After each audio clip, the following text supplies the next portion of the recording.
Second speaker will be, yes, I was going to, yeah, I should have mentioned this meeting will be recorded. So if anyone would like to not have their faces shown, um, then please just turn your cameras off. Um, our second speaker will be Ilya Budraitskis, who is a member of the Russian Socialist movement. He is now forced to live in exile. He offered dissidents among dissidents, ideology, politics, and the left in post-Soviet Russia.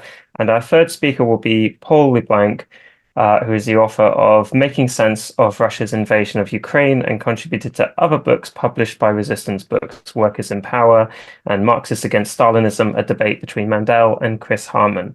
His most recent book is Lenin Responding to Catastrophe, Forging Revolution, and that's been published by Pluto Press. Without further ado, I will give the floor to Yulyia to give a roughly 15-minute talk. Um, Hello, can you hear me all right? Yes, brilliantly.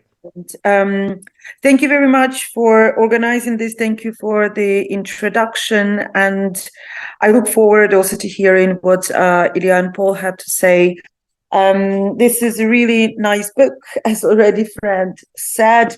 And thank you so much, Paul, for putting it together, especially since indeed, the discussions on the left about what's the right thing to do and what is the moral thing to do and what is the left and not left thing to do have become, on occasion, have become rather arduous, to put it mildly, unpleasant, and indeed felt like backstabbing sometimes. But we'll get to that in the discussion. I do appreciate you putting this book together and bringing together some of these dialogues in one concise text, which is also really useful for those who want to make sense of what is the left position on this war, how to make sense of it. Indeed, what the classics, shall we say, of the left international movements had to say about similar conflicts, because we do get invocations of Lenin by all sorts, including Putin these days, in order to justify quite different positions on what's happening in Ukraine. So it's really good to have kind of a sober and concise position on this. But without any further ado, I think what I want to do is kind of put this book in a wider context and complement what is in the text as kind of as the way that I see it. And the text is quite rich. It's a short book, but it covers a lot of ground, including important positions, starting with the right of nations to self-determination, and right to sovereignty, draws very important differences between nationalisms of imperialists and nationalism of those who are fighting against imperialism, which I think some people on the left do not jump straight to as readily as they should. So in the remaining time, I want to speak to the problematic largely defined and then pose a couple of questions to the text where I would like to get Paul to comment a bit more.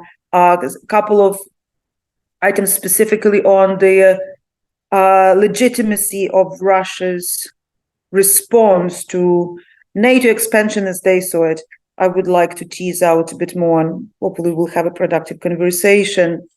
I also want to say at this point that it's good that the book opens with a clear position of the author on where they stand in the conflict, which I think is a really good and useful thing to do for the readers and otherwise. So some of the questions that I have been battling with in this last few years, well, over almost 10, but specifically since the February of 2022, is how is it that this war became possible at all?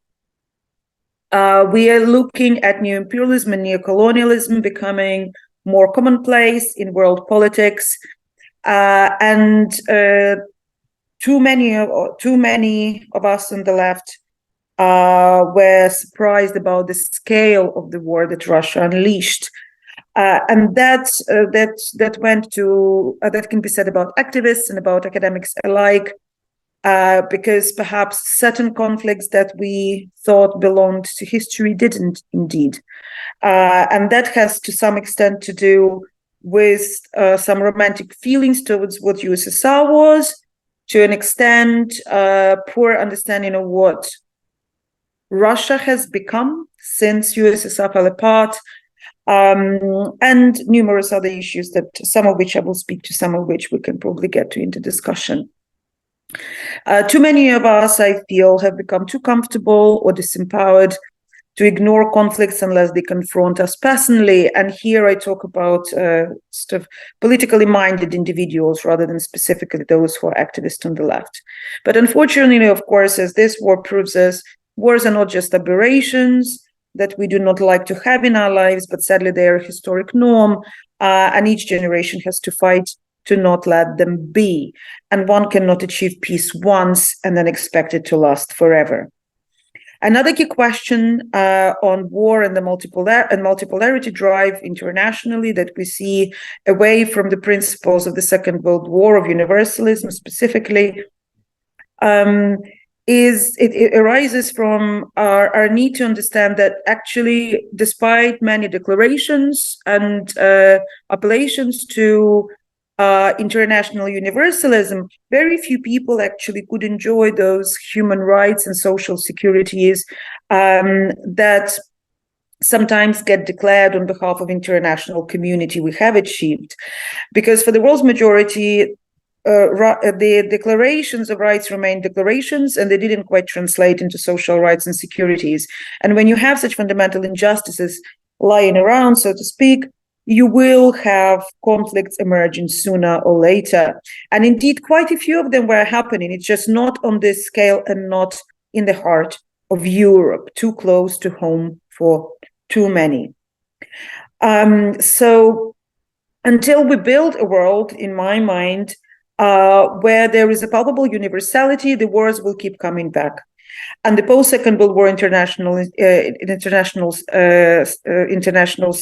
institution system reflected the power structure of the time, and is in dire need of modernization and decolonizing as well, because wars and genocides keep happening because attackers get away without suffering the consequences of breaking the rules that they entrusted to enforce. And indeed, here there are NATO culprits, and then there is UN Security Council responsible for not having quite the mechanisms to punish those who violate its own directives and orders. But also, of course, there is a general power balance at the UN Security Council, where a couple of countries have veto powers and thus keep the decision-making process and its potential democracy hostage on the international level.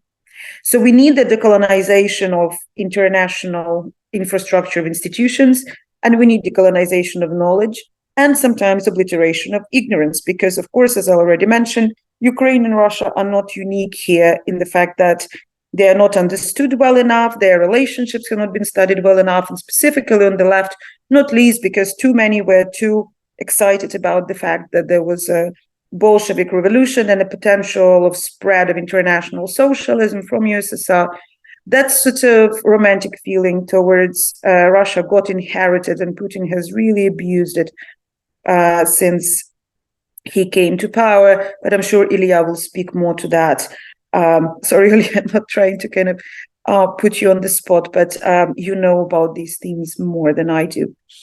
So there are numerous deficiencies in existing scholarship on Ukraine and Russia and the region, generally post-Soviet space, that is. I know some people are allergic to the term, but we all know which countries we mean when we use that term.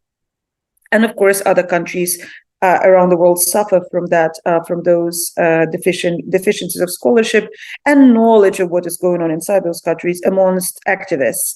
And that, of course, creates tension, creates issues when we try to build solidarities and understand what to support and what not to support. More interestingly, for some unknown reasons, some of which I've already, I suppose, mentioned, but but also there are different stumbling blocks that people experience. They tend to not be as able of hearing the voices of those who are oppressed and asking for help as one would want that to be. And we've seen a lot of that in Ukrainians' plea for support, including for armed supplies, which I was really glad to see Paul, the author of the book, understands that the country under attack has a right to have. But we have seen a lot of splits on the left around whether Ukraine should be supplied arms or not, because they are coming from NATO member states. And I'm sure we'll talk about this more, but fundamentally my position has been since the start that if the arms are coming from nowhere else, you take them from anywhere you can, because that's the only way to protect your family and your country from falling to what has now become a fascist state. And so to me, there is no moral contradiction and there is no ideological contradiction in receiving military support for Ukraine from wherever it can come. And Paul does appeal to historical examples of that from the early 20th century, which are really, and middle 20th century, which is really useful. So we have seen narratives around Russia where people were just talking about how the invasion would be irrational, so it wouldn't happen. And then even if it did, even if it does already happen, it still is, it's difficult to understand why it is happening. There is also a lot of Putin verstehung in, especially in Germany, but also amongst comrades elsewhere. There's been a serious proliferation of neorealism and historical materialism that overtly lacks current material and is consistently rooted in deep ahistoric, decontextualized, and categorically problematic representation of scholarship of what Russia is and was, regionally and domestically. But while Western imperialisms and military interventions enjoy much deserved scrutiny amongst those on the left in academia and in activist networks, Russian geopolitics of self-victimization thrived in Western academia's Russia fetishism, either glorifying or vilifying. You can find any type of variety of obsession with Russia in Western academia and amongst activists. But in any case, these inaccuracies and self-delusions clouded critical scrutiny and adequate positioning of the object of Russia in the study of global politics and geopolitics. And the post-1991 regional hegemonic contestations and the current era of crisis created an environment where certain actors have moved to shape future forms of the world order of the integrating and disintegrating, reintegrating empire of capital. Conditions, of course, were imperfect, internationally speaking, so Putin tried to force the 19th century style multipolarity where colonial invasions are rooted in the legacies of internal colonization of Eurasia. Russia's failure to modernize or keep regional geopolitical superiority after productive relations in the post-Soviet space started to break down has led to such a move. Russian multipolarity is thus only counter-hegemonic and can be seen as counter-hegemonic only in a sense that Russia disrupts the liberal institutional order on which the global hegemony can potentially be built and was previously, not by Russia, mind you. With recent so-called elections in Russia, it continues on the path of authoritarian entrenchment, neocolonial domestic and foreign policies, and in its rapid turn to schizofascism, that's a term developed by Timothy Snyder, against the failure to build a functioning capitalist state. So decolonization of narratives around academic and activist discourse and political discourse needs to happen, and that means that we need to be talking about sovereignty in its various forms, which is also being fought for internally on individual and group levels amidst complex history that came back with a vengeance. And those who wanted closeness with Russia from Ukraine, that is, see that Russia that they felt part of does not exist, or perhaps never had. And it is not just about tankies, but also about Ukrainians who are waking up to that harsh reality. Russian imperialistic Hanover politics corrode any veneer of the one people rhetoric that they try to push. We need to decolonize the meaning of the left progressive politics from its Stalinist and other despotic sins and stains. We need to expunge those who are on the left in no manner other than declaratory. And that kind of decolonization call, of course, also, as I mentioned, goes for international order, security, and economic and European as well. There is a lot of talk about deep values that serve as the backbone of EU as a project and European neighborhood policy and the rest of it. But those values do not, while it is significantly a better option internationally in terms of alliances for Ukraine than any sort of a relationship that is possible with Russia in the future, was possible before the current invasion. The European project itself, and by extension, other international projects and international order that sit as an embodiment of those values, need to obtain the shape that is promised by those values that they declare foundational. They must embody the redistributive vision that is the only precondition that can distribute socioeconomic justice. Indeed, an alternative hegemonic project altogether that looks to construct an opposition to neoliberal capitalism geared around the democratic socialist political economy is desired, and it's desired internationally. It would need to be built around the notion of peace as a core value of EU integration and international transformation of the UN and debt organizational infrastructure that must be completed with democracy and prosperity rooted in economic and political cooperation. And it needs to be extrapolated, as I mentioned, to international reality for a lasting peace to be. Ceasefires do not bring peace. Redistributive justice does. This solution, of course, is a bit too radically left for most to swallow, and therefore it seems more nebulous than real, but we do not have any other option as far as I'm concerned if humanity is to survive. Not just this war, but any threat of further wars that we see now hanging in the international air. Inequality must be eradicated internationally, and excuse me, and its meaning needs to go beyond the common confines of concrete social scientific disciplines as something that is not just about the disruption of social fabric, but it's also about the place that Ukraine or any other country, as a country and as an economy, holds internationally in the global division of labor, in the supply of labor force, and in the supply and value chains. And that, of course, also goes to the value of sovereignties, because we see that sovereignties of some nations are not seen as valuable as the rest when it comes down to international politics and geopolitics.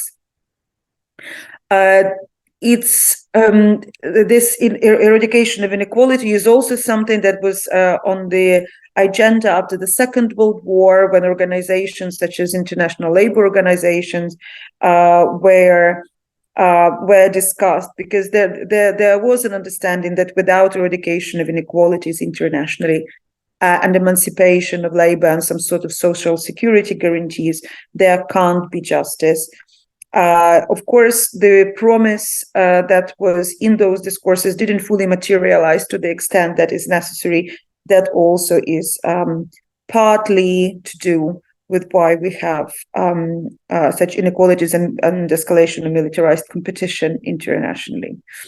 The complex nature, role, and function of debt in producing and reproducing inequalities and extraction and accumulation of monetized and immaterial values also needs to be reassessed, including the concept of climate debt that need to be recognized to be transformed internationally. There is already great calls coming from the Caribbean with Bridgetown Agenda about re-envisaging the role of international developmental banks and an inclusion of climate debt into the new developmental agenda that would try to alleviate some of the negative consequences that the most vulnerable people of the world have to bear for the international capitalist competition. Whether we will live to see that materialized, it's a separate story, but we certainly should support it and fight for it.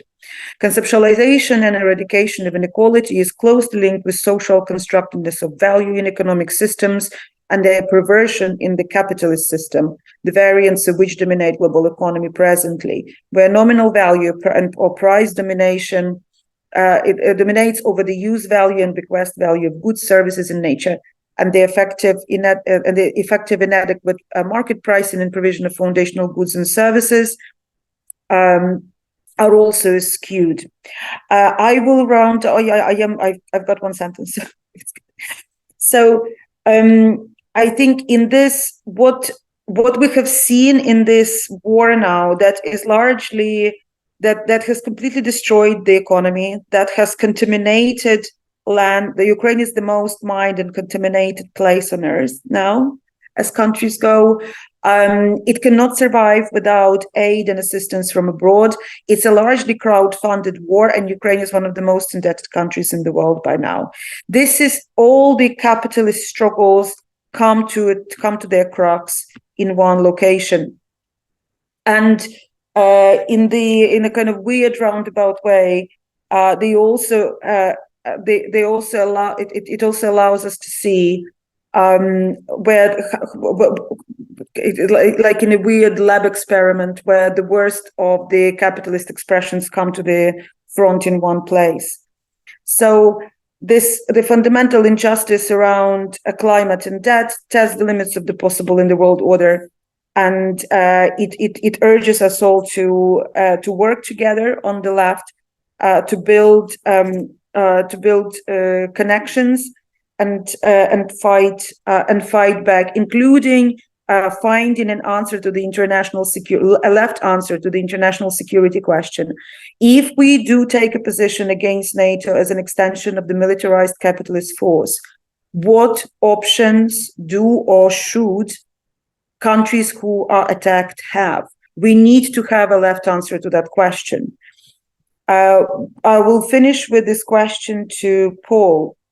You mentioned on page 13-14 that you think that Putin's reaction to NATO expansion to invade Ukraine was criminal, but it was understandable. I would like to ask you to elaborate on that question specifically. Would you then say that it is justifiable to do invasion on the basis of fear? I would like to invite you to comment on that, and I'm going to stop there. Thank you very much. Thank you, Yulia. Apologies, I should have mentioned at the beginning, I should have had a process at the beginning of signaling. I have 2 signs, 5 minutes, and please wind down. It's my responsibility to watch the time. Sorry. Well, no, I'm chess.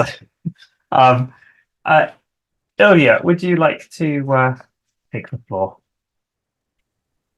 Thank you so much for organizing this event, and of course, thank you so much, Paul, for writing this book in a situation where the voices from the Western left who are supporting the right of Ukraine for resistance, for the self-determination, they are still in minority.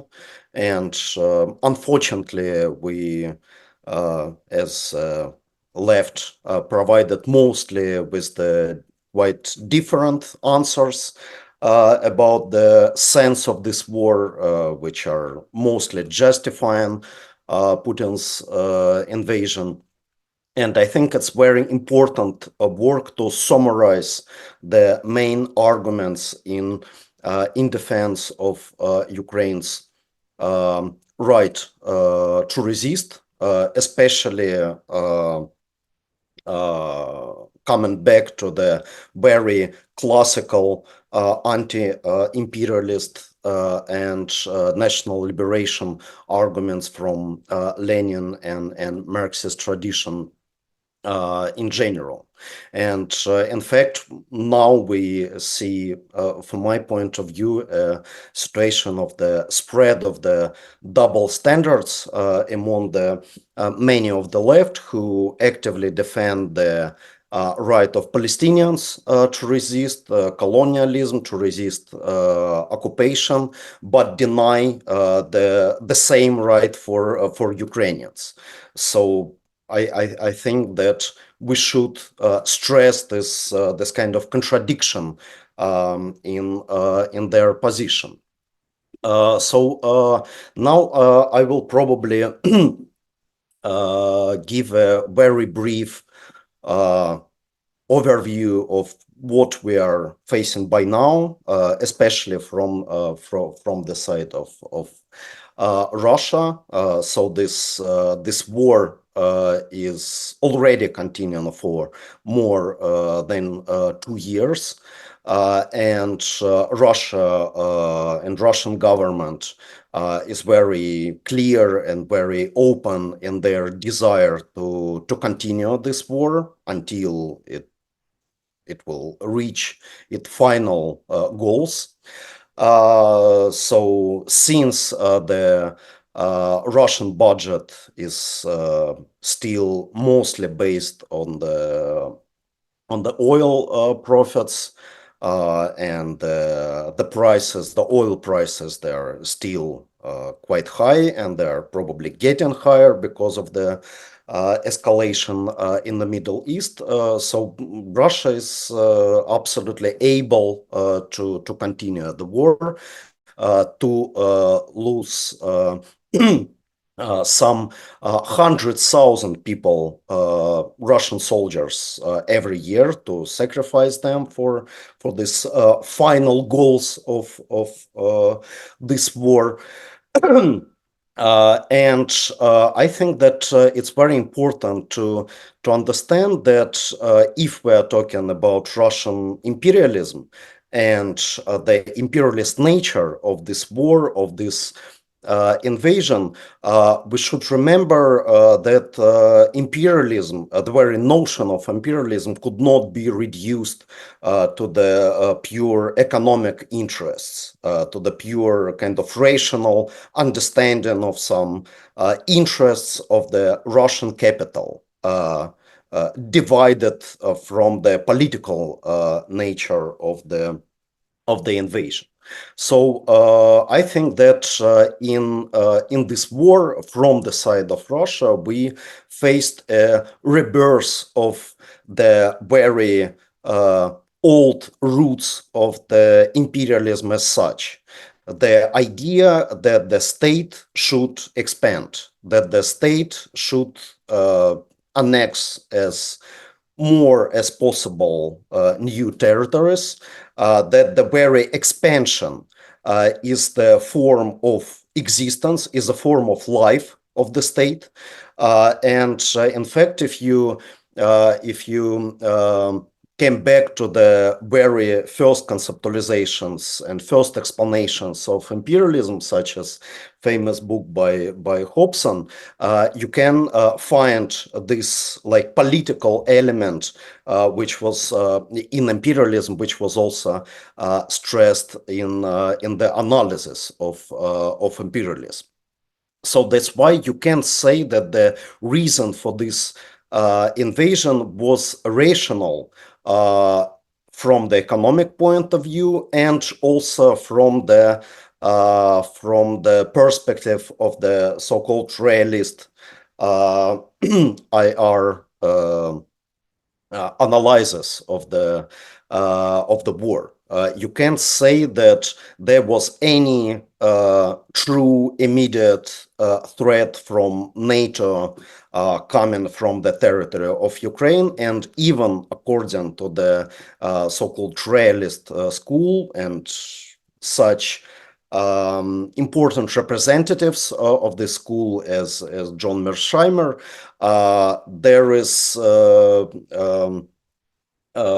there was no any immediate military threat, real security concern that could provoke this sort of reaction.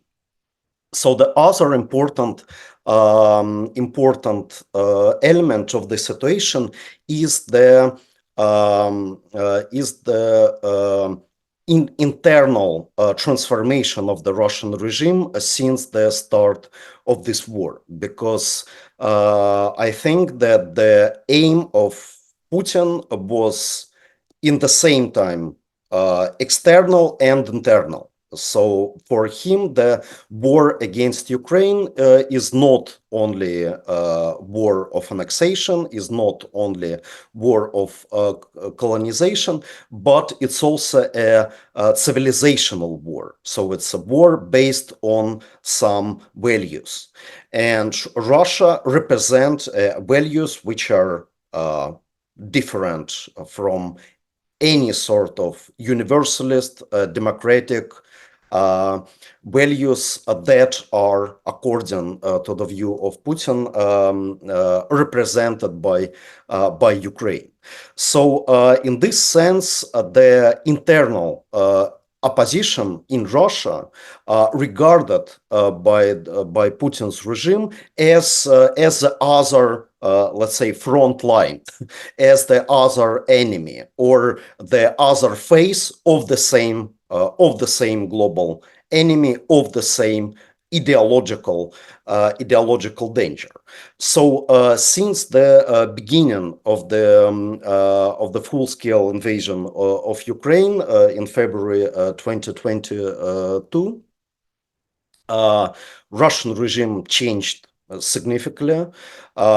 So for now, we can say that it's open dictatorship, open repressive dictatorship, with the hundreds or even thousands of political prisoners, and some of these political prisoners, they're even well known for some Western leftist audience, such as Boris Kagarlitsky, for example.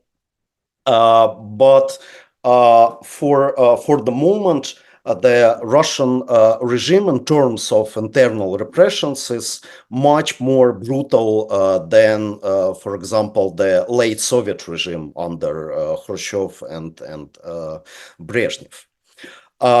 So what Putin was trying to achieve in domestic politics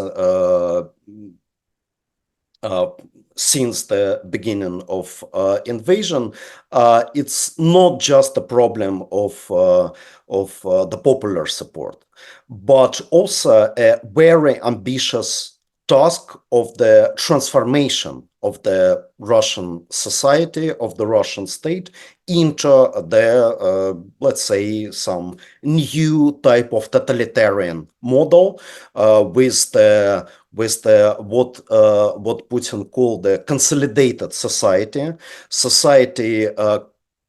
which is cleaned up from any opposition, from any expressions of minorities. So, for example, LGBT, trans people were criminalized, totally criminalized in Russia, especially in the last year.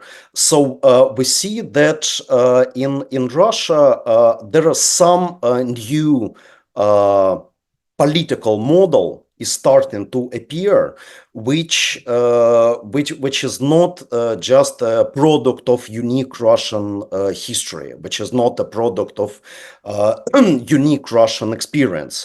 Even it was very well described in Paul's book. But also, I believe that this new totalitarian model is presenting the possible danger for many other countries.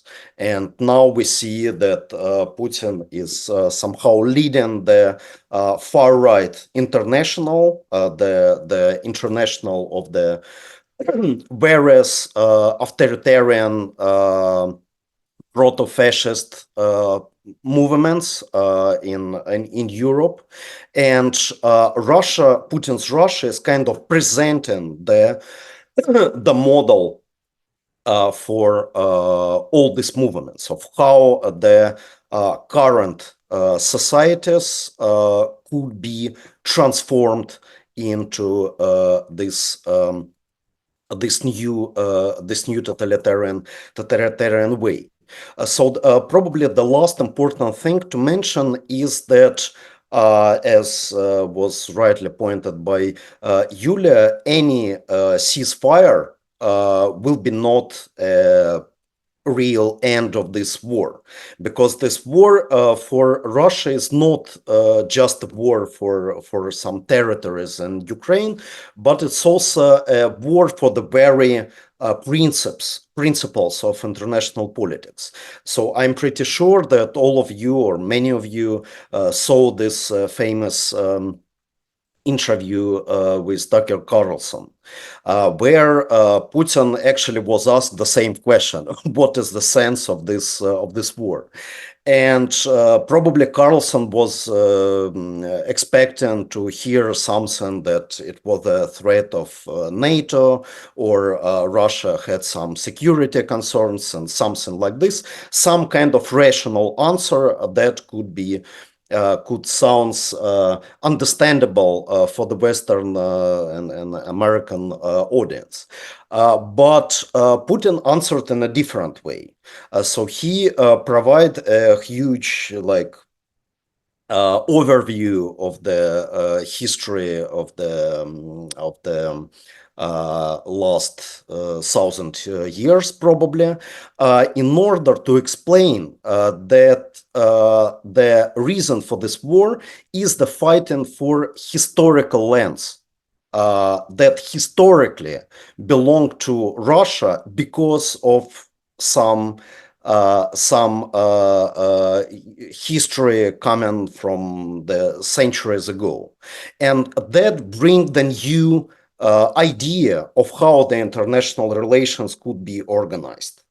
So they should be organized around the principle that every imperial power, every great power with the nuclear weapons can refer to history in order to justify any sort of annexations. So if you can imagine the expansion of this principle on the side of Russia, for example, it will be not just Ukraine, because it could be Baltic states, it could be Moldova, it could be various parts of the former USSR, or even the countries of the which historically belonged to the Russian Empire, such Poland. So I think that the left, the global left, should take it very seriously. What kind of principles of the international relations, international politics are we defending? And I think that is why it's extremely important to advocate, to call for the arms to Ukraine, because it's not only a question of single war of the single country, but it's a very crucial question for the future of Europe and future of the world, like in general. So here I will probably stop, and I will appreciate your questions and comments. Thank you, Ilya. That was very disciplined. We have Paul Le Blanc next, speaking for sort of roughly 20 minutes. I'll give him the floor. Okay, it's an honor to be here with the other speakers that you've already heard, and this is a very important discussion, I think. Before I begin my remarks, I want to respond very briefly to a question that Yulyia posed regarding Russia's response, NATO's invasion of the Ukraine. As in my book, I refer to it something like it's criminal but understandable why he's doing it. And so I was asked, does that mean that I consider it justifiable?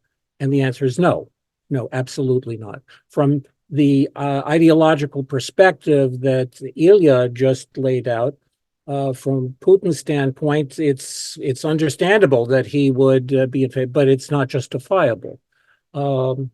Okay, so let me, and I address this in some ways in my remarks. Let me get to my remarks. It is necessary for those who support socialism and democracy to support Ukrainian resistance to the Russian invasion of their country. Here I want to offer some historical and political background as to why I think this is so. There have been many economic, political, and cultural similarities between Russia and Ukraine, in part because Ukraine has been part of the Russian Empire since the reign of Catherine the Great in the late 1700s. The Russian Empire was long known by revolutionaries as a prison house of nations, precisely because it was made up of the gradual conquest and forced absorption of multiple nations and peoples into an expanding territory dominated by the powerful, violent, authoritarian monarchy of the czars. The economy was initially a form of feudalism, in which a mass of peasants were brutally exploited by a wealthy minority of hereditary landowning nobles, supported by the czarist regime.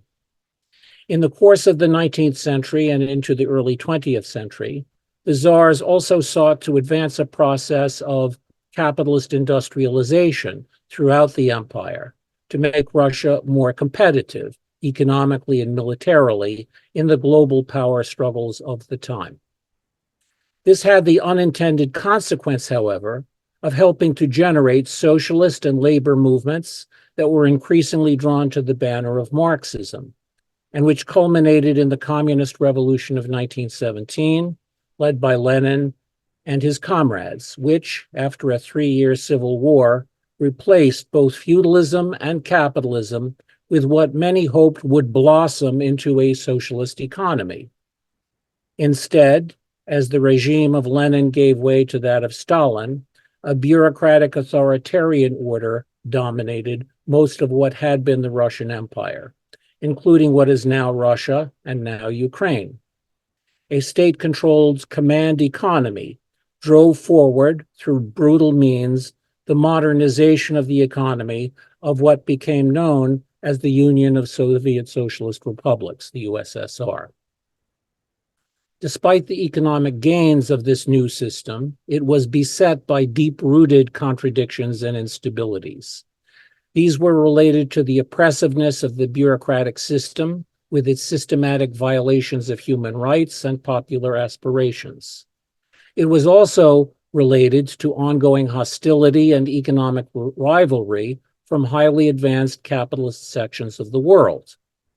Such problems and pressures eventually led to the collapse of the economic and political system of the USSR.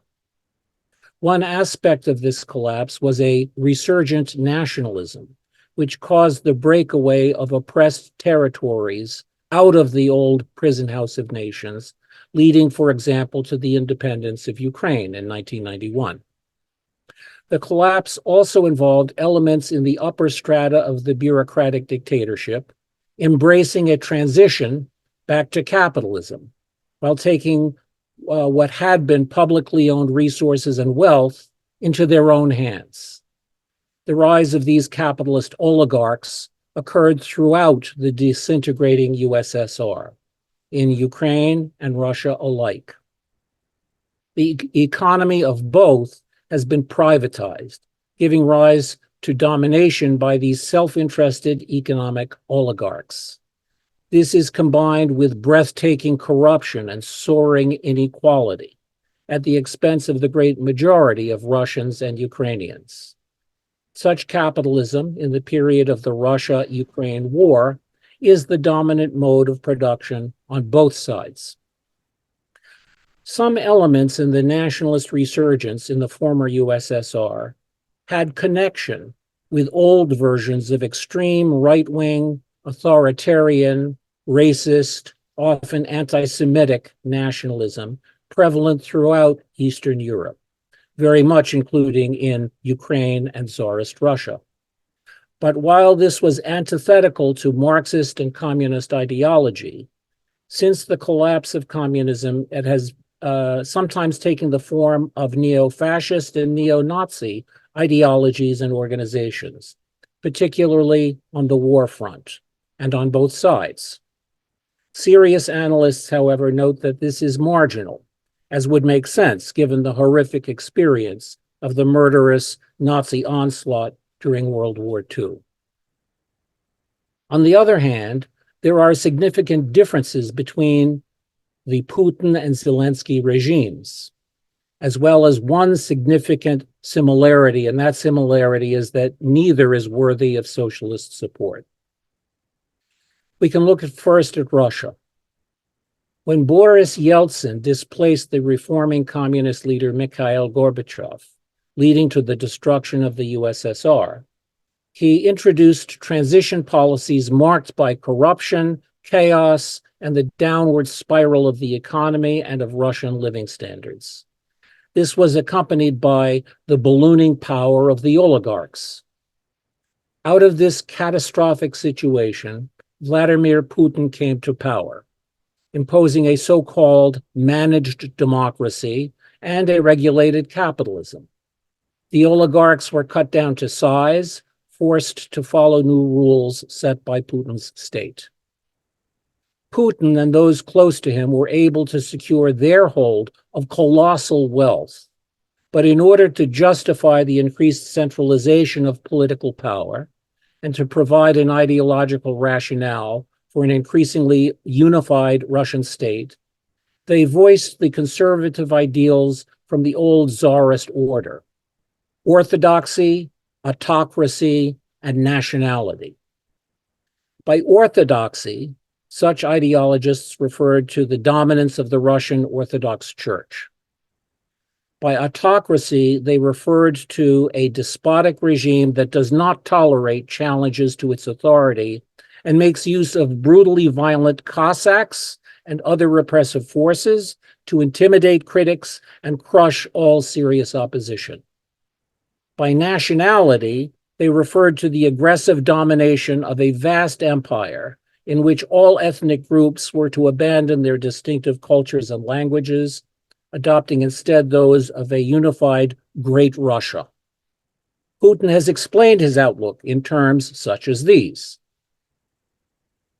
One source of Putin's power he owed to his largely, but not entirely, inept predecessor, Boris Yeltsin.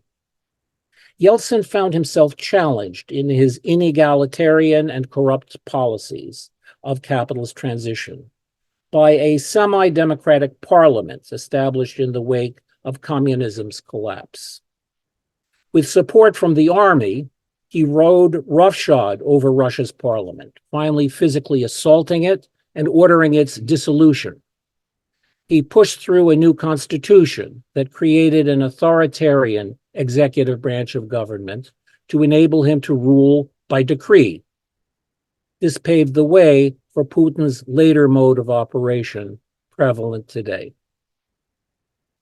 This kind of political centralization and authoritarianism did not crystallize in Ukraine, although, as Yulyia Yurchenko tells us, an authoritarian neoliberal kleptocracy, not brought to heel by a figure like Putin, has continued to shape policies in Ukraine at the expense of the majority of the country's laboring people. Ukraine's president, Volodymyr Zelensky, was elected on an anti-corruption platform, yet the assessment of the Zelensky government offered by social movement activist Vladislav Starobutsev is shared by many Ukrainian socialists. This is what he says. Even before the war, this had been one of the most popular governments in Ukraine that Ukraine has had, which is not saying anything good about it. It was just not as awful as the previous ones. Zelensky's party, Servant of the People, has become the most progressive party in parliament on social issues, not socialist, social issues, such as LGBTQ rights, opposing violence against women, and so on. But most of these policies have been promoted with European integration in mind, and not because the party is itself progressive. On the economic front, Zelensky's party has a market fundamentalist orientation, adopting neoliberal legislation to deregulate labor relations, which has weakened the power of collective labor contracts and trade unions. Due to its market fundamentalist outlook, it views trade unions and any form of economic democracy as harmful to economic development. We must also consider the global framework of the conflict, which involves the centrality of imperialism to world politics. Those who believe in socialism and democracy, ruled by the people over our economic and political life, must oppose it. By imperialism, I'm referring to military and or political and or economic expansion beyond the borders of one's own country for the purpose of ensuring the well-being of one's economy, including the need to secure markets, raw materials, and investment opportunities. US imperialism is a reality in our world. This has been so at least since the 1890s, although it could be argued that it has been the case since the 1790s. But neither Lenin nor Rosa Luxemburg saw imperialism as representing a single evil country, but rather all countries in our epoch, oppressed by competing and contending elites of the so-called great powers, and reflecting the capitalist dynamics of the global economy.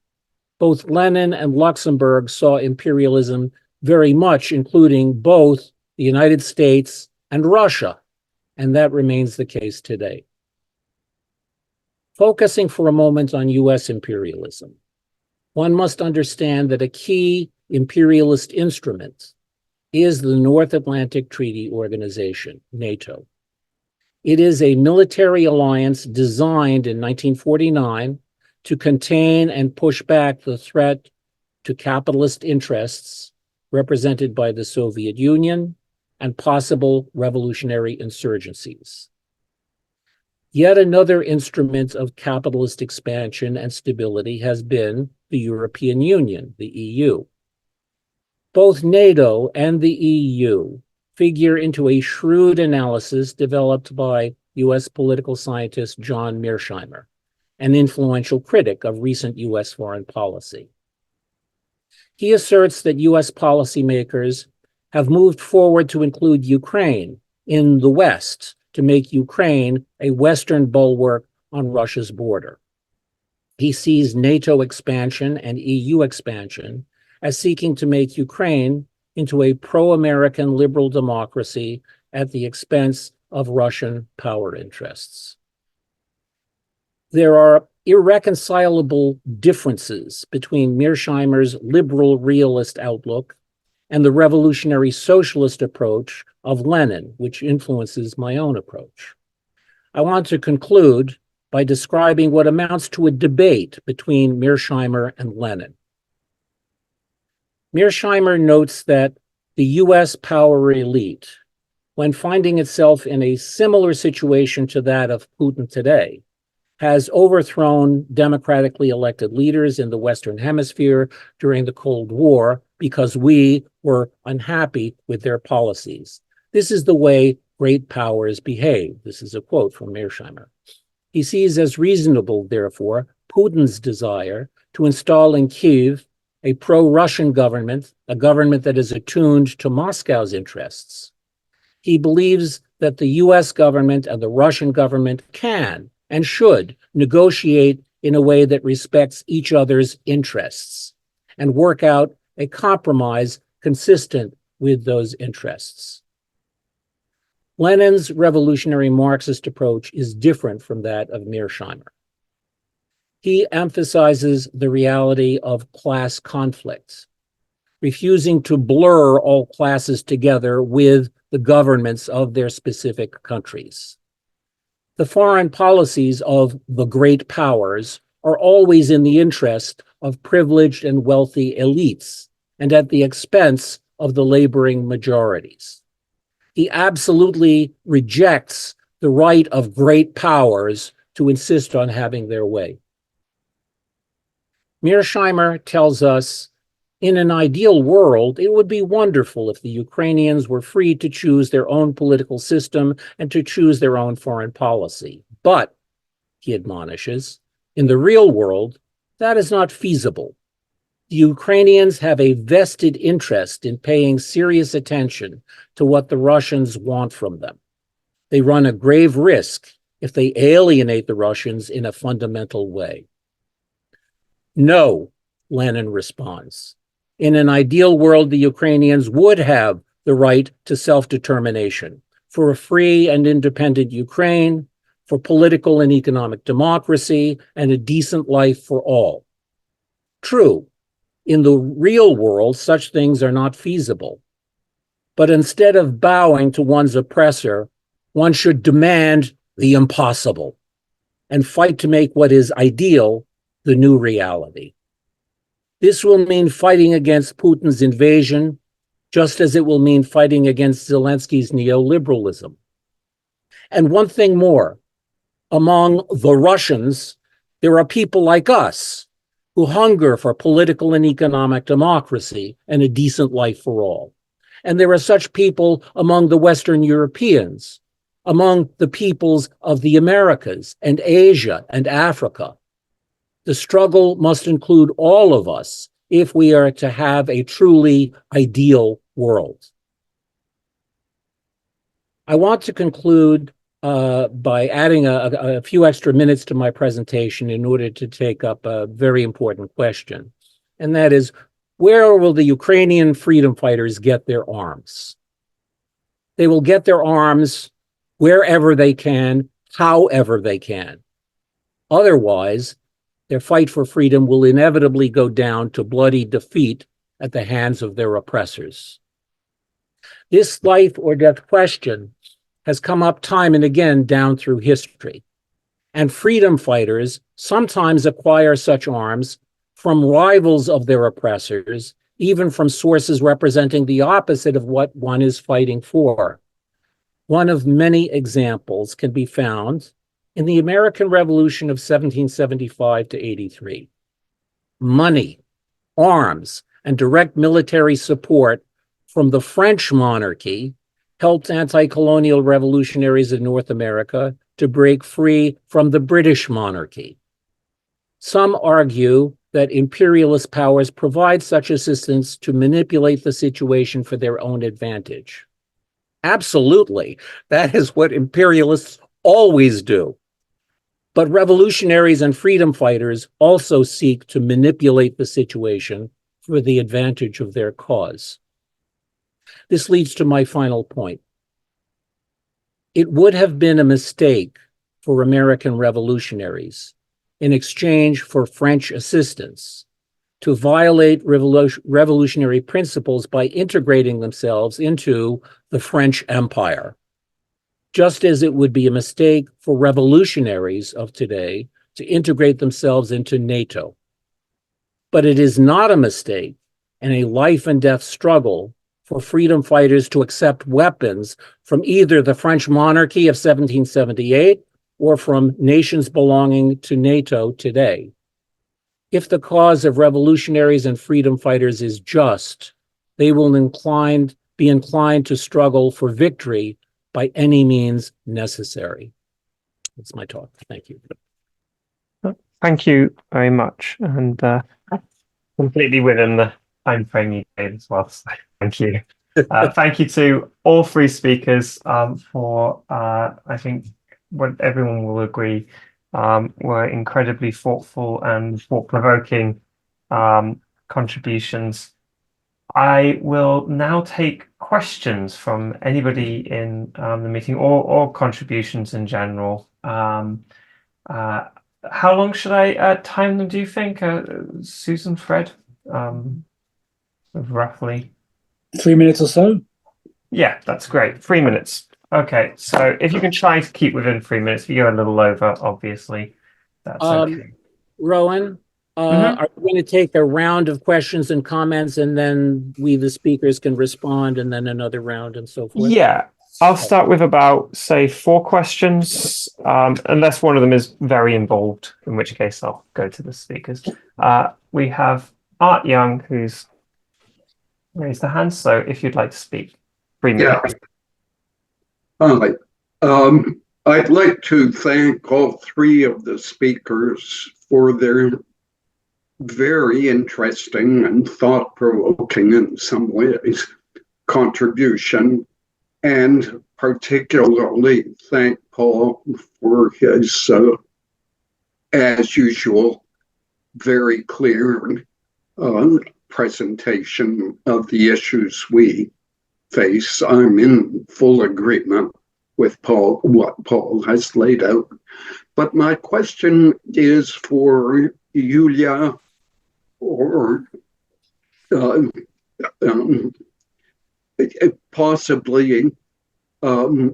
possibly Ilya. I'd appreciate it if one or both of you could comment on the current state of the war and on morale in Ukraine. There is, in the last 6 months, a steady drumbeat of a coverage which emphasizes Ukraine's vulnerability. The theme seems to be, I think it's very clear, pressure from Washington in particular for a settlement that would grant Russia a good chunk of its war aims. On the other hand, there are small numbers of indications breaking through the propaganda that seem to contrast the mainstream narrative. So I think that it's very important to get your perception, possibly both Ilya and Yulyia, on how the war looks from inside Ukraine. That's my question. Thank you, Art.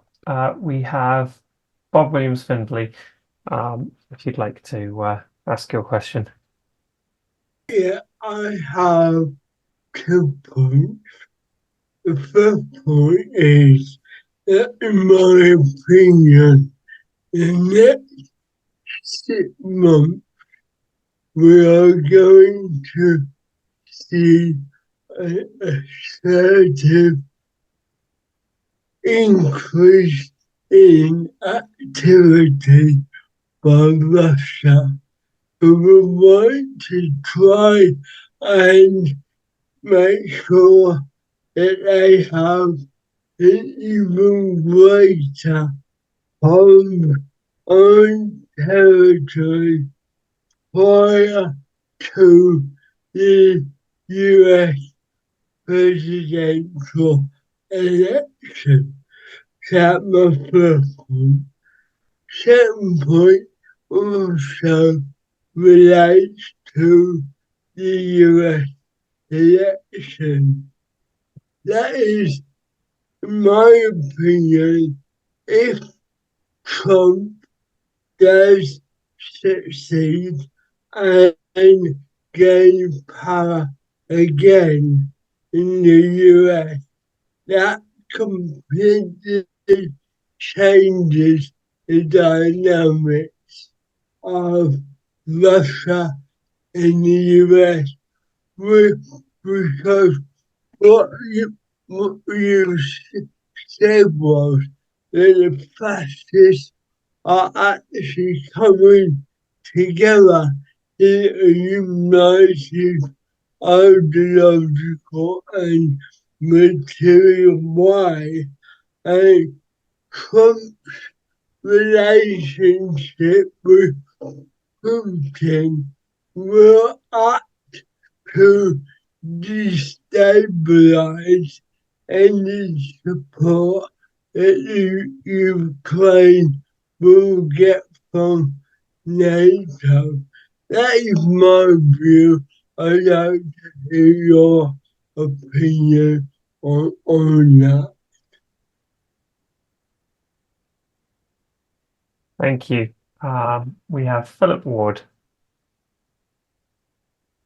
I want to say something about the state of the left internationally and how that relates to the situation that's going on in Ukraine. I think that things are going to get more difficult for us, for supporters of the struggle of the Ukrainian people against Russia, because of the changing military situation. I can draw attention in particular, I suppose, to the increasing need for the use of various forms of compulsion in relation to conscription. I won't go to that in more detail, but obviously those who do not support the struggle of the Ukrainian people, who are on the left, will be using these kinds of things as an excuse to, as they do a whole load of other things, to say that therefore Ukraine is not worth supporting in this struggle. And obviously, as Ukrainian government gets more repressive about these kind of things, it gets more difficult for us to support them. I don't think we should stop supporting the struggle, but it will be difficult in the face of these excuses. My anecdotal experience is that although we are probably in a minority on the left internationally, at least the organized left internationally, I think a lot of independent socialists actually support our position on Ukraine internationally.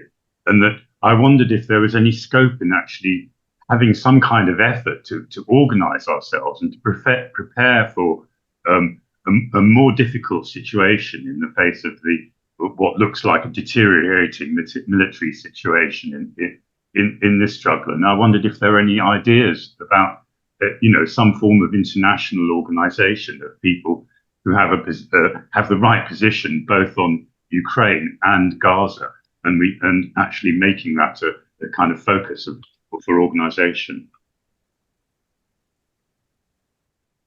Thank you, Phil. I will now go back to the speakers in reverse order.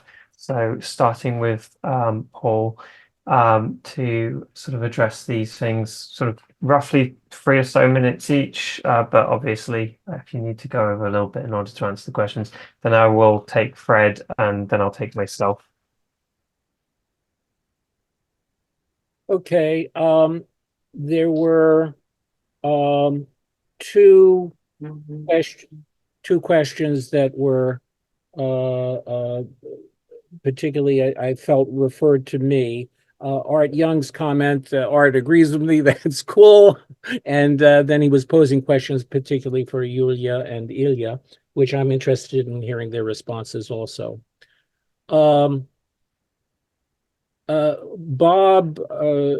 talked about an increase in activity from Russia to advance and support Trump's presidential campaign, because Trump is much more open to Putin in multiple ways than Biden. And I think that there's truth to that. And I'm not sure how it's all going to shake out. I mean, there are larger questions involved than simply, Russia attempting to give support to Trump, and Trump's impulse to give support to Russia. And I believe, and this has been said not only by Bob, but Ilya also raised it in his comments, that this is part Putin represents, but also Trump represents, and a number of people represent a growing right-wing shift, a fake populist right-wing shift that is identified by many as some new form of fascism, fascists coming together and so forth. I am not convinced that the term fascism is useful for understanding what's going on, but I'm still listening and thinking about it. I think that Putin certainly represents something more coherent than Trump represents. I think that Trump is a narcissist who's all over the lot, but he's happy to work with fascists and others to promote himself in his campaign. So I don't see Trump as an equivalent of Mussolini or Hitler or even Putin. And is Putin a fascist? There are fascist type elements in what Putin is saying, what Trump is saying, what these others are saying. Well, that's bad enough as it is. So that's my response to what Bob was raising. Philip, I want to see the organization that you're talking about, an international revolutionary socialist organization that's not just a few of us here and a few of us there, but something much more substantial. And not simply around Ukraine and Gaza, but there are other issues that have to come into play if this is going to be durable and get somewhere. And we are far from that. We are very far from that. So in my opinion, we've got to do what we can to build on the ground in our separate countries, and at the same time have more and more interchange, such as we're having now. And that may provide the basis down the road a piece to the coming together of what we would like to see, which is an international revolutionary socialist organization that has some clout. I'm done. Thank you. Yeah, would you like to address any of the questions?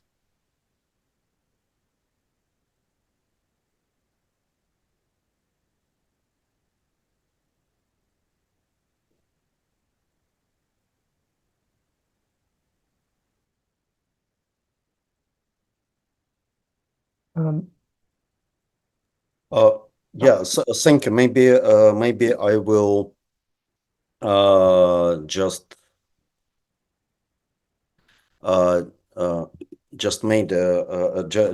make a few points. So one, where the war is now. For now, Russia is massively bombing the Ukrainian infrastructure, the energy system, in order to provoke the further waves of the refugees to the West. So that is the strategy, to higher the price for the West for the continuation of support of Ukrainian army. And actually, that is how this relation between the European far right and Putin work. So he help to hire the number of refugees, and then parties like Alternative for Germany, for example, they will use it as their arguments. Look, we have much more refugees, much more migrants because of this war. So in this sense, coming to the second question, second point, there is no such kind of ideological political connection between Putin and various types of far right. So we can say that they share the same ideology, that they use the same methods, I can say that Putin is populist because populism could work only in electoral democracy and representative liberal democracy. In the society where the one person remain in power for 25 years and no any real elections are possible, you can talk about populism because there is no ground for such a phenomenon.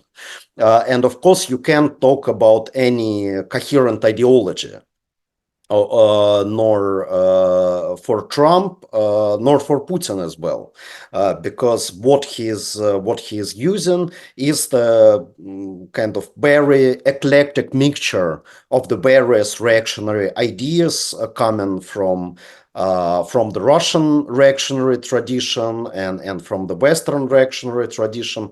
Actually, he borrowed a lot from American far right. Like the idea of traditional values, the idea of so-called moral majority. So all his moral agenda is taken from that source.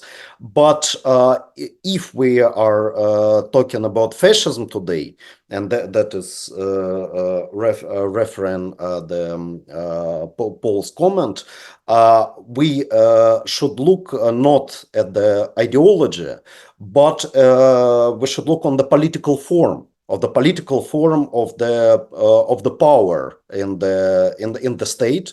And in this sense, Putin's regime, from my point of view, represent some type of the modern fascism, which is, of course, quite different from the fascism of the first half of the 20th century, because the historical circumstances are quite different.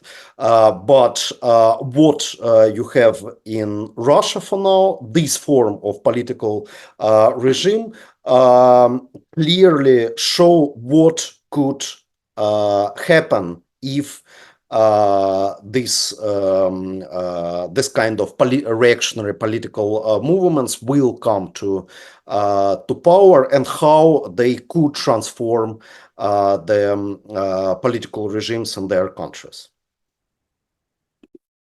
Thank you. Thank you. And Yulyia, would you like to answer any of the questions, please? Yeah, I will. I'm going to try to be brief. Firstly, I wanted to mention, this Mersheimer's name keeps coming up because he sadly won't stop writing. But I want to quickly remind everybody that in the early 1990s, when there were talks with Ukraine to try to convince it to give up weapons of mass destruction and nukes, he wrote a piece arguing against Ukraine disarming because he thought it would fall into the Russia's orbit and potentially become a target. So it's just it's useful sometimes to remember about these narratives, right? So from there, I will circle to Philip's question about the state of the left and kind of work backwards. So the state of the left is quite lamentable for the reasons that I've already outlined, and I won't repeat again. I will just say that I was recently engaged, and I find these sometimes in activist circles, but now more so amongst the left academics.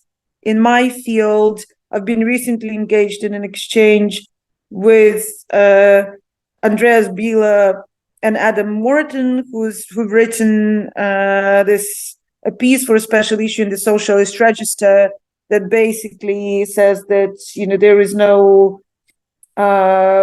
they do not make any differentiation between types of militarism. They don't make any differentiation between arms for self-defense and arms for the sake of imperialist nationalism or neo-colonial genocidal invasions, which is what Russia is doing. Which is to say that this is a lamentable state is to say nothing. When you have people of such high positions not being able to tell the difference and not recognizing that smaller nations who are less militarily powerful should not be used as pawns in inter-imperialistic conflicts, even if one wants to class this one as that. It's really a tragic state of affairs. There is indeed, and this is going to the first question, Art's question, on the state of things at the war. Ilya already mentioned this, that the situation on the front indeed is dire, and a lot of it has to do with the fact that, of course, the military aid from the States is being held hostage by domestic politics in the United States, and it's a really a lamentable state of affairs, which in a roundabout way is also additionally a slap in the face of everybody who thought that NATO was trying to fight Russia through war in Ukraine. They didn't want to engage in this war to begin with. We need to remember that Americans, and not just Americans, were sitting on their hands for the first weeks of the war, and they were waiting for Kyiv to fall. And it's only after Ukrainians put up a fight that arms supplies in earnest started going in. And still it was, compared to what Ukrainians were asking for, the aid was, according to different sources, between 10 to 20% of what was being asked for. So if the West, collective West, the NATO, actually wanted the Russia to fall, the situation on the ground would have been completely different. So there is a lot of really interesting stuff on the ground, really complicated things. With the Bob's question about what this, because this also dovetails partly with the question that you've asked about, of course, U.S. elections and European elections. What I'm concerned about is that, of course, Putin and Trump are quite different kettles of fish, even though they sometimes rely on similar repertoire. But Putin's regime is a fascist regime, and that pushes annihilation by assimilation. It's a contemporary form of fascism, and indeed, fascism takes different forms in different political constellations. The fear I have, amongst other things, about Trump potentially winning is that, of course, there are risks about military aid to Ukraine. But also this push for multipolarity that Putin and the Russia and the Chinese are going for is much more likely with the United States under Trump, that do not appreciate that self-anointed position of democratic leadership that United States hold. That weakening has already been exploited by Putin, and it will be exploited once again. And that can put us in a really dangerous international situation indeed. What it will spell for Ukraine and the outcome of this war, it's hard to tell at this point, because there are a lot of moving pieces. There is more talk about arm in Europe. There are attempts to what they call in the papers as Trump-proof aid to Ukraine.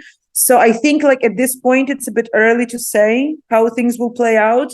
The morale at the front, of course, people are tired in Ukraine, but they don't have a choice. But they will fight. But they do need arms.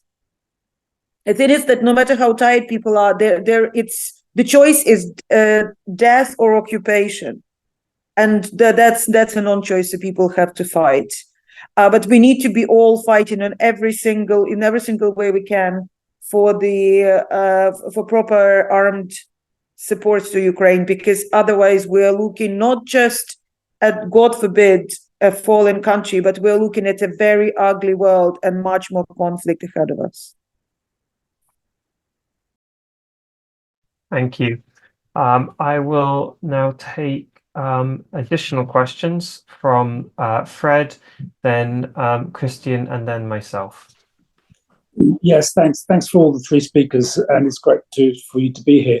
Just to carry on from where Yulyia left, that if the Ukrainians stop fighting, it means death, and that's absolutely right. And that's where there's a different meaning of ceasefire in different circumstances. For the Ukrainian, a ceasefire means Russia rolling over the whole of Ukraine, while for the Palestinians, a ceasefire means that they don't die. So we can't sort of, as some on the left, unfortunately, say ceasefire in Ukraine, ceasefire in Palestine, and leave it at that without looking at the concrete circumstances in each case. And I think, a number of comrades have said here that we face a very, very difficult situation. And it's true. I mean, there's an incredible contradiction here on the Ukraine solidarity. People like us in this room, in anti-capitalist resistance and elsewhere, have to work with people in terms of Ukraine solidarity, with people who've got illusions, if not actively support NATO, and maybe on Palestine actually support Israel. While in solidarity with Palestine, we have to work with people who don't support the Ukrainians, think there should be a ceasefire.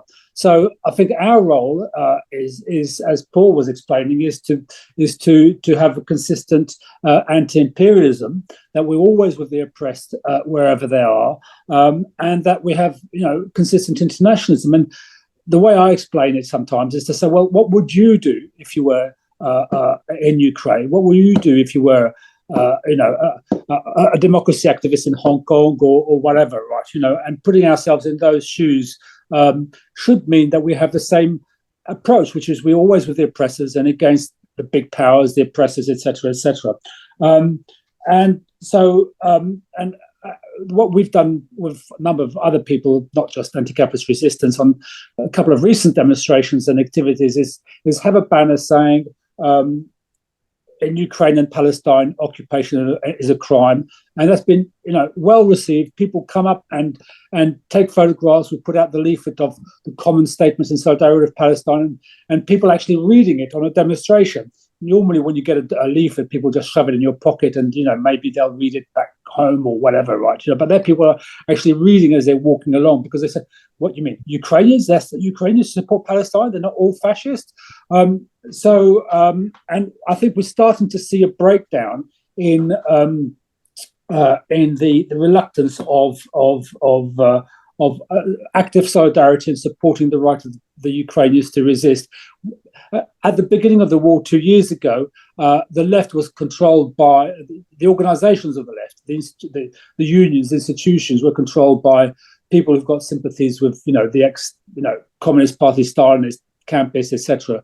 But now, unfortunately, with the experience of Palestine, this is breaking down a bit, and big organisations are starting to take correct positions. But obviously, we've still got a long way to go. And what beggars belief sometimes for me is that those on the left don't see that what the real intentions of Putin are, which is to, if there is a ceasefire, to roll over. Anyway, I'll leave it at that. And also to ask people not to forget to buy a book by Paul. I'll reiterate that message to please buy and read the book. Christian. Thank you very much for organizing this interesting discussion. I have a hypothesis I would like to present for the coming months.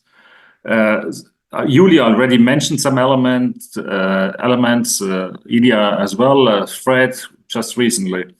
As the military and the political situation in the coming months will become more and more difficult, it's likely that some factions of the ruling classes in Western Europe and the US, and even some parts of NATO or NATO in itself, will exert increasing pressure towards Ukraine to cede territories and concretely some million people to the rule of Russia and Putin.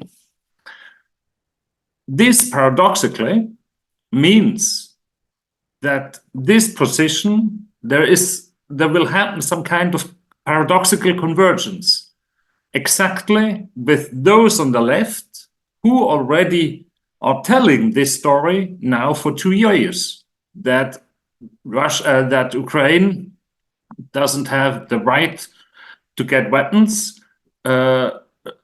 Ukraine doesn't have the right to get weapons. Must find some kind of agreement with Russia. So exactly those who argue our main enemy is our own rulers will be in some kind of converging situation and arguments exactly with the ruling classes. And in Germany, for instance, we see this kind of convergence already within the Social Democratic Party. It's already happening.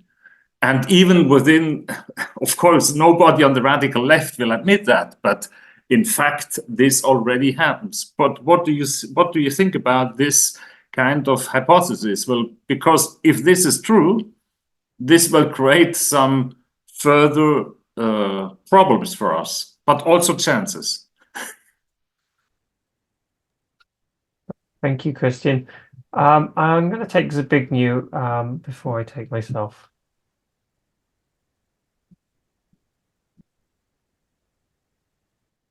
Yes, thank you, Rowan. I've got a request to Yulyia Yurchenko. I'm in a Marxist reading group with Andreas Bieler, and I'd be interested in the dialogue that she's having with him over his article in Socialist Register, because I want to take him on. We've been discussing Marxism for the past 2 years. And I've been challenging. He's an expert on China and water here in Nottingham University. So if you could contact me, that'd be great. I'm Zbigniew Luchinsky, 1948 on Gmail.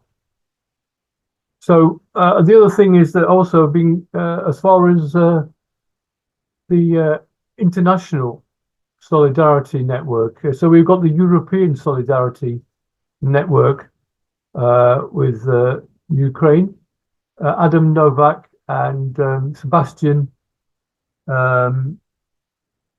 Dennis from Poland, and a number of comrades from America. And there's a Barcelona conference coming up as well. And I think we need to get involved with that. And I don't know if people have been invited to that already. And they have a good position on Ukraine, obviously, in solidarity, but it hasn't agreed on Palestine as an issue to be discussed at the European Solidarity Network. And then finally, Mike Phipps and Sebastian Pirani aren't here today, but their bulletin is very useful, and which we use, and that we need to get people to sign up to that and work closely with them. So that's my suggestions. Thank you. Thank you, Zbigniew. And as Susan said in the chat, it might be a good idea to send Yulyia your email by a private message, so that definitely gets through. So I'm just going to make sure I time myself as well, to be fair. Yeah, it's been a really fascinating conversation and sort of intervention. Not that anything is ending, but I'm very much been impressed by the yeah, as the contributions.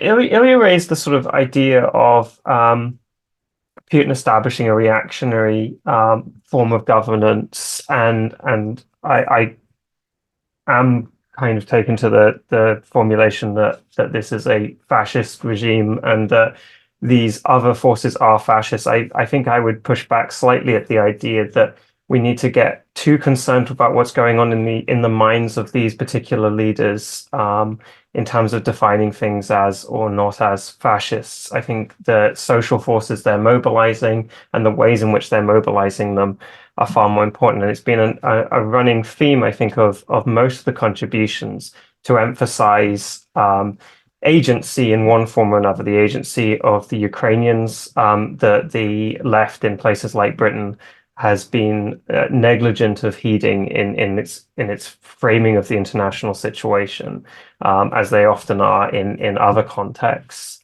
But I think also the agency of reactionaries and the kinds of forces that those reactionaries are trying to mobilize is important as well.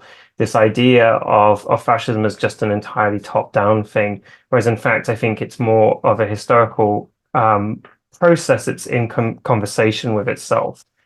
Something I paid acute attention to was when Putin started targeting the specifically trans but broader queer community in Russia, and that was mentioned by Ilya, and I think it's been raised by others. And I was very interested in how he framed that, because it didn't seem to be in conversation with internal Russian forces, but rather the figure he cited most strongly was none other than British billionaire culture warrior J.K. Rowling.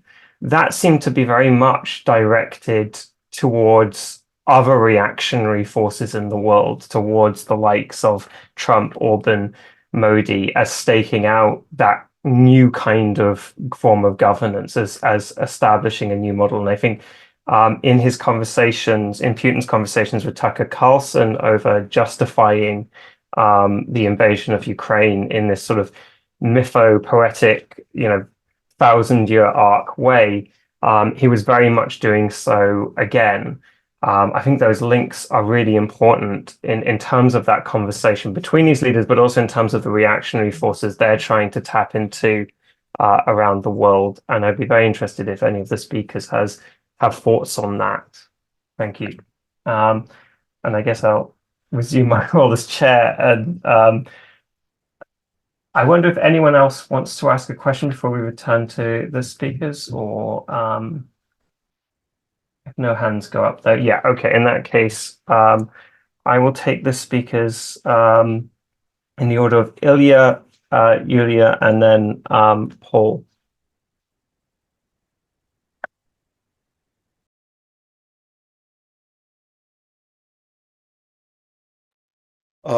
Thank you so much for this questions and comments. So probably I will briefly refer firstly to what Christian said about this possible deal with Putin. That the idea that became more and more influential, and it's interesting that Putin just some months ago he commented that he's not interested to stop the offensive, which was already started, because we are now in the moment of the war when Russia is going to seize more territories. Yes, so the places like Avdiivka were seized recently, and now in Russian media they are mostly discussing the Kharkiv in the East Ukraine as the main target.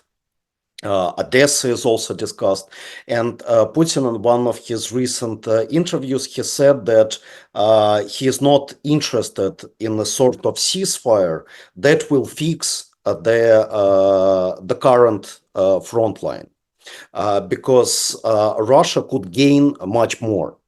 I think that we should stress this moment for our debates, that okay, you have this very strange and wrong perception of Putin as a person who is ready to sign some sort of a deal like today. It's not true. He feels himself in a good position. He's ready to continue the offensive, and as he said that we will not sign any ceasefire or make any peace deal only because our rivalry has a problem with their arms. Yes, so that is not a reason to sign a peace deal. So that's why the Russian position is now the main obstacle for any ceasefire, for any peace deal, and we should be very clear with it. I think also Rowan made a few very good points, especially about the fascization as the process which is not dominated by some exact coherent ideas, but which somehow rooted in this neoliberal spirit of modern capitalism. And in this sense, I think that what Paul wrote in his book about the roots of the Putin's regime in the radical market transformation of the post-Soviet Russia is very important, because we can see this clear continuity between these radical market transformations and the creation of this extremely authoritarian and repressive regime. So fascism is the final form of authoritarian capitalism, and now we see the rise of authoritarian capitalism in various forms. So I think that is the main reason why we can discuss the fascization of the current state apparatuses, of the current political machineries of the ruling classes in this direction. So it's not just a question of ideology or a question of some movements inspired by the fascist ideas taken from the past. Thank you, Yulia. I'm going to take Yulia next, and then before I take Paul, I'm going to allow, after he messaged me, a very, very brief 30-second clarification from Philip about his question to Paul. But first, I'll allow Yulia to address the questions. Okay, thank you very much. Just want to briefly, because I think Ilya did a really good job of addressing your question about the specialization inside Russia. I just want to add, especially about the, curtailing all sorts of civil liberties and attacking queer and trans people. A lot of it has to do it's part of this whole kind of extensive mechanism of control of all sorts of civil liberties and expression, and this. Appeal, and it's interesting that you've noted the kind of the discursive devices that he uses when he attacks specific groups. Like, he's clearly talking to the Western audience, and what it is, it's also the extension of this kind of logic of multipolarity. He sees anything he doesn't like as something that is imported. Right, so he does not accept what he doesn't see as Russian, and he has appointed himself as this kind of, well, I would say St. Peter at the gate, but it's Nicholas the First at the gate, who decides of what belongs and what doesn't belong in Russia. Right, and so whatever he doesn't like for whatever reason is this kind of manic control mechanisms he attacks. But fundamentally, I think it is even less to do with any specific groups or what they do. It's more with his insatiable need to control every aspect of what is happening in Russia, so that he feels more in control of the country, and it really is quite terrifying, because there's a lot of encroachment on the rights of various groups, especially the queer and trans people lately. But what we see elsewhere is incomparable, of course, to what's going on in Russia, and it's really worrying dynamics indeed. To Chris on the convergence of the left. Potentially, and kind of the dangers of where the dimensions are moving. Where the dynamics are moving towards the summer.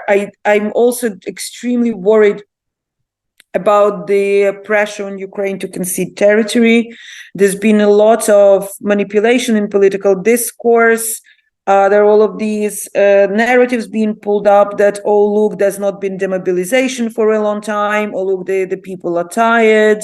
And look how destroyed the economy is. We need some sort of stop to it, ceasefire, whatever. When, of course, and thank you, Ilya, for pointing it out, there is no intention to stop from Putin. So I think we really need to put every bit of energy we've got to lobby for armed supplies to Ukraine, because, again, of course, I'm not going to pretend it's not. For me, it is a personal thing because I do not want to see Ukraine fall. I want my relatives and friends who are captured right now in Russia, who I don't know if they're dead or alive, I want them to come back. I want those who are in occupied territories to be freed. There is no freedom for Ukrainians who are under Russian occupation, and there is no freedom for Russians until Putin is in power. And unless there is something that is understood by Russia as a military defeat, there can't be any palpable positive change in Russia for a very long time. And indeed, the international security situation then gets significantly more dangerous. So I think there is a lot will be decided in the coming months, and we need to put every little bit of our energy to fight any sort of opposition to arms supply, because international security is at stake. Thank you. Thank you. I'm just going to very briefly allow Philip in, but please be incredibly brief. Yeah, I'm sorry. I obviously didn't make myself very clear when I first contributed. I wasn't suggesting that there's some kind of spontaneous coming together of, a new revolutionary socialist organization. I was talking more about sort of cooperation around Gaza and Ukraine, if you like, in the terms that that Fred outlined, something that could start to develop towards some kind of international cooperation as well. But hopefully that will draw in independent socialists, which I think would require meetings and conferences and things, as well as just handing out propaganda at demonstrations. Thanks. Thank you. And I think as the closing words of the meeting, I will allow Paul to speak. Yeah. Thank you. Thank you. Well, so I can say anything now, and it's too late. All right. So in any event, I appreciate this discussion very much. I've gotten much from it, and I think we all have. It's extremely important what we're wrestling with here. And Philip's clarification was useful for me, and it does dovetail with my own reaction to what Fred was saying. In terms of kinds of things that we can be doing, kinds of slogans that would be disastrous. I agree with this, ceasefire everywhere. But the Ukraine-Palestine occupation is a crime, I think is brilliant. And there may be other ways that we can cooperate. It's difficult for me to see, but I don't have enough of a sense of actual anti-war forces internationally, but it's difficult for me to see even a coming together of an organization of such forces around Ukraine and Palestine, Gaza. But it seems to me that there may be space for some cooperation, collaboration of a more modest kind, and I think that's incredibly important. What Christian Zeller hypothesizes, it seems to me, is extremely plausible. A sellout of the Ukrainian people by the great powers. That may be what's shaping up, and it's something we have to be aware of. And it's a danger, and at the same time, opportunity for winning people to a genuinely anti-imperialist and internationalist standpoint. On the question of fascism that Rowan has pushed forward a bit, and Ilya also, it's something that's worth discussing. It seems to me it's more useful to talk about the actualities rather than labeling and theorizing, oh, it's a new form of, but talking about what is, that we can do, and I think that's useful and important. And is this a new form of fascism? And, I'm not persuaded. Authoritarianism under capitalism has predated. We saw that in the 19th century too, with the Confederate States of America during the Civil War? Was that fascism? Is it important or useful to identify it as such? Talking about authoritarianism and totalitarianism under capitalism is good, helpful, and the specifics are important. So it's a theoretical discussion which I think needs to continue, and it may be that I'll shift my position. It's a secondary question to the larger question of what to do and what to fight for and what to fight against. And there, I think there's a lot of common ground here. And what we're doing in this discussion may be moving in the direction that Philip is urging of some international network of people who are going to continue not simply theorizing and talking about it, but doing something about it, trying to do something about it. Anyway, I'm very glad that this forum has taken place. I'm very happy to have been part of it. Thank you very much. Thank you, Paul. Before I wrap things up, I just wanted to thank all of the speakers who have been wonderful and given us a lot to contemplate and help this really useful discussion take place.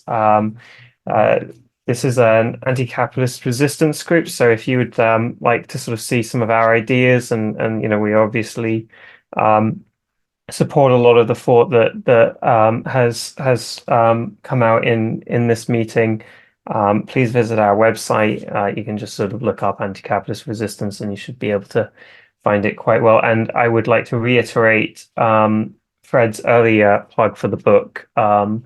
And encourage everyone to acquire a copy of Making Sense of Russia's Invasion of Ukraine, and to read it and to share your thoughts about it as well, to even in the best case scenario, publish your thoughts about it in some form, because I think keeping this conversation going outside of the context of this meeting is really, really important. But for now, thank you, everyone.